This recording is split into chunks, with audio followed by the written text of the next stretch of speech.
প্রতিপাদ্য বিষয় ছিল আপনাদেরকে ধন্যবাদ জানানো। একটা ভালো কাজ হয়েছে, সেখানে আপনি এমন একটা বিষয় তুললেন, মানে আপনার প্রশ্ন থেকে মনে হয় এটা বেআইনি কাজ করে ফেলেছে সরকার।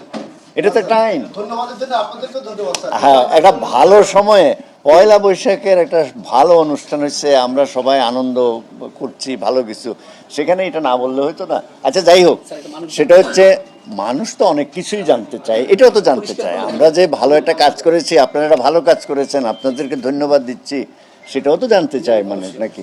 সেটা হচ্ছে এই আইন তো ব্যবহার হচ্ছে, এই আইন যে ব্যবহার হচ্ছে না তা তো না, এই একটা ক্ষেত্রেই তো আইনটা ব্যবহার হয়েছে তা তো না, এটা বেআইনি কাজ তো না।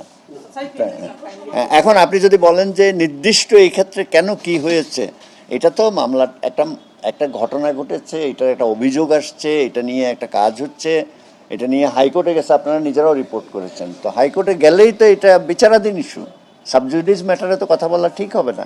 আমরা দেখি কি আসে ওখান থেকে। তবে একটা জিনিস নিশ্চিত, যে প্রচলিত আইনেই ব্যবস্থাটা নেওয়া হয়েছে, এখানে কারোর প্রতি বেআইনি কোনো আচরণ করা হয়নি, এবং হাইকোর্টে যে এটা নিয়ে বিচার চাচ্ছে সেটাও আমরা জবাব দেব। আপনারা সব পাবেন তথ্য। অগ্রিম এই তথ্যগুলো নিয়ে তো আলোচনা করা ঠিক না।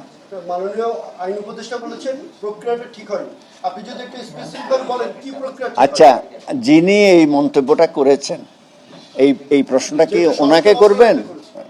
উনি তো মাননীয় স্বরাষ্ট্র উপদেষ্টা মহোদয়, এখানে আইন উপদেষ্টা মহোদয় কি প্রেক্ষিতে বলেছে আমরা তো জানি না, এটা তো ওনাকে জিজ্ঞেস করতে হবে বিষয়টা কেমন। আর উনি তো আমাদেরকেও এই বিষয়ে বলেন নাই যে আমি এই কারণে বলেছি, আপনারা এটা জানান। এইটা তো আপনার কথা থেকে উত্তরটা দিলে তো সঠিক